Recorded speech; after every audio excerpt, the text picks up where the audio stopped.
First tonight, identified. A Kent County toddler reunited with his family hours after wandering away from his Gaines Township home. Police had a big dilemma on their hands. The little boy couldn't tell them his name or address, and police had no reports of a missing child. There are a lot of questions that have yet to be answered tonight. Susan Shaw's working that story for us at the live desk. Brian, that's right. That child is home safe tonight, but the Kent County Sheriff's Department wants to know how and why that youngster was out walking by himself at an apartment complex near 60th and Eastern, and why no one knew that he disappeared.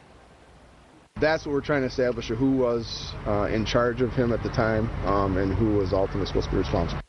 The child back in his mother's arms tonight at their Woodfield East apartment complex. The Sheriff's Department telling 24-Hour News 8 that the mother was not home when the child went missing.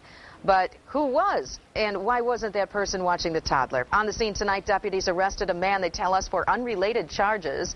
He came out of the apartment complex. We don't know if he was in the little boy's apartment. We do know that the Sheriff's Department alerted 24-Hour News 8 this afternoon when it found the child walking alone and asked us and other media to put out his photo so that someone could recognize him.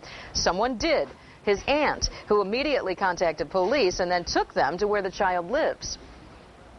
Very fortunate that we were able to use the news media to broadcast the picture of a little boy, to get leads, to bring information to us that allowed us to make contact with family members and start to put the pieces of the puzzle back together. It is not known how long the youngster went missing, but we can tell you what police are telling us tonight, that he is uninjured and in good health.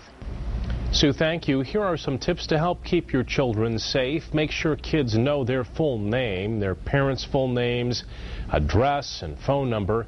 Teach kids to call 911 or 0 in an emergency and explain that this will bring a police officer or a firefighter.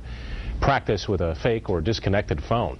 And with your child's help, pick a safe place near your home where they can go if they need to get help right away.